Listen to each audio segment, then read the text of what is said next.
আমার নতুন পুরনো বন্ধুদের আমার চ্যানেলে স্বাগতম। নমস্কার বন্ধুরা, প্রিয়াঙ্কা বেঙ্গলি ব্লগে তোমাদের আরও একবার স্বাগত, শুভেচ্ছা ও ভালোবাসা।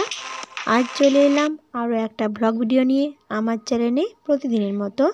আর আজকে তোমার সাথে শেয়ার করব ডিমেরই একটা রেসিপি, যে আগেও আমি একবার শেয়ার করেছিলাম, তবে ডিমের অন্য রকম রেসিপি। আর আজকে শেয়ার করব একদম নতুন রকম রেসিপি। তো চলো আজকের রেসিপিটি তোমাদের সাথে শেয়ার করি। তো দেখো বন্ধুরা, 4টা ডিম আমি অলরেডি দিয়ে দিয়েছি সেদ্ধ করার জন্য জলে।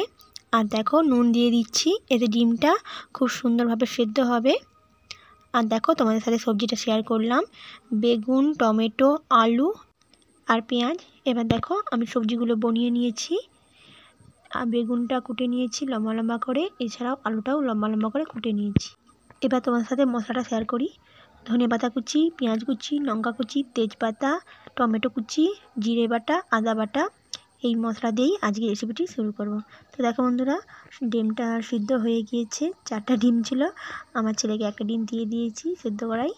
আর 3টা ডিমের রেসিপি আজকে রান্না করব। তো দেখো বন্ধুরা, নুন দিয়ে দিলাম ডিমের উপরে।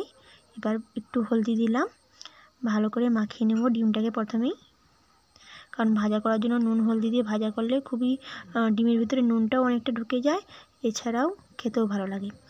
আর এবার আমি তেলেতে দিয়ে দিলাম, গরম তেলেতে ভাজা করার জন্য 3টা ডিম ভালো করে আমি ভেজে নেব। দেখো বন্ধুরা, খুব সুন্দরভাবে ভেজেও নিয়েছি আমি। এবার আমি ডিমটাকে তুলে নেব। তো দেখো বন্ধুরা, তুলে নিলাম ডিমটাকে। আর এবার দেখো কড়াতে যে অবশিষ্ট তেলটা রয়েছে তাতেই আমি রান্নাটা শুরু করব। তো দেখো কড়ার তেলের উপরে আমি পেঁয়াজটা দিয়ে দিলাম, আর দেখো কাঁচা লঙ্কা আর তেজপাতাটা দিয়ে দিচ্ছি। এবার একটু ভালো করে ভেজে নেব পেঁয়াজটা আর কাঁচা লঙ্কাটাকে।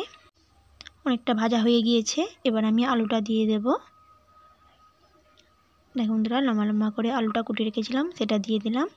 এবার ভালো করে পেঁয়াজের সঙ্গে আলুটাকে নেড়ে নেব তেলেতেই। এবার পরিমাণ মতো আমি নুনটা দিয়ে দেবো আলুতে, নুনটা দিয়ে দিলাম পরিমাণ মতো। এবার ভালো করে নুনটার সঙ্গে আলুটাকে মিশিয়ে নেব। এবার কিছুক্ষণের জন্য চাপাটা দিয়ে দেব, এতে আলুটা অনেকটা ভাজাও হয়ে যায়, এছাড়া সেদ্ধও হয়ে যায়। তো দেখো বন্ধুরা, অনেকটা হয়ে গিয়েছে প্রায় ভাজা আর সেদ্ধ, আর আমি হালকা আঁচেই করেছি।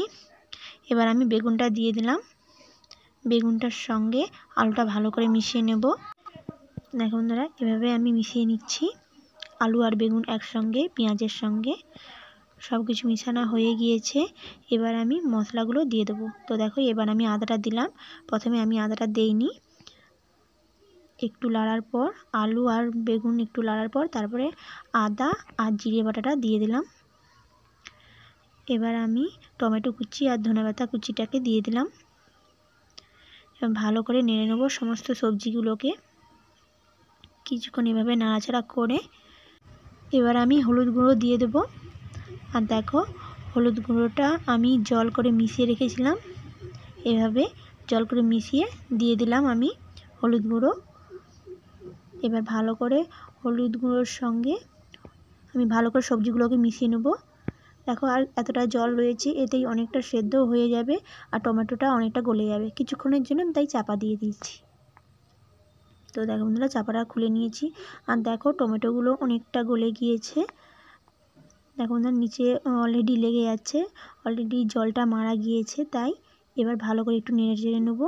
আর দেখো টমেটোগুলো অনেকটা গলে গিয়েছে খুব সুন্দরভাবে। এবার কিছুক্ষণ এইভাবে নাড়াচাড়া করার পর আমি অবশেষে জলটা দিয়ে দেব। আর জলটা একটু বেশি করে দেব, কারণ আলুগুলো সেদ্ধ করতে হবে, তাই একটু বেশি করে জলটা আমি ব্যবহার করেছি। দেখো কালারটা দেখো খুব সুন্দর কালারটা হয়ে গিয়েছে। এবার সবজিগুলোকে ভালো করে একটু নেড়ে চেড়ে তারপরে আমি চাপা দিয়ে দেবো কিছুক্ষণের জন্য। চাপা দিয়ে দিলাম, দেখো কালারটা খুব সুন্দর হয়ে গিয়েছে। এবার আমি চাপাটা দিয়ে দিলাম, এবার তুলে নিয়েছি। আর দেখো খুব সুন্দরভাবে রান্নাটা হয়েও গিয়েছে, সেদ্ধও হয়ে গিয়েছে। এবার আমি ডিমটাকে দিয়ে দেব, ডিমগুলোকে দিয়ে কিছুক্ষণ একটু ফুটিয়ে নেব। এভাবে কিছুক্ষণ ফুটিয়ে নিলে বাস রেসিপিটি আমাদের কমপ্লিট। এবার আমি তুলে নেব। তো দেখো বন্ধুরা, তুলে নিয়েছি, কালারটা দেখো খুব সুন্দর, আর দেখো পাতলা ঝোলও হয়ে গিয়েছে আলু বেগুন দিয়ে ডিমের ঝোল। তো বন্ধুরা, কেমন লেগেছে আজকের ভিডিওটি আর ডিমের রেসিপিটি কেমন লেগেছে তোমরা অবশ্যই কমেন্টে জানিও। আর যদি ভালো লাগে তাহলে লাইক আর সাবস্ক্রাইব করে আমার সঙ্গে থেকো, আর শেয়ার করতে ভুলো না কিন্তু বন্ধুরা। ধন্যবাদ এতক্ষণ ভিডিওটি দেখার জন্য, অসংখ্য অসংখ্য ধন্যবাদ। আজকের মতো এখানেই, আবার দেখা হবে পরবর্তী একটা ব্লগে। ততক্ষণ আপনারা সুস্থ থাকবেন, সুন্দর থাকবেন, খুব ভালো থাকবেন। অসংখ্য অসংখ্য ধন্যবাদ বন্ধুরা এতক্ষণ ভিডিওটি দেখার জন্য।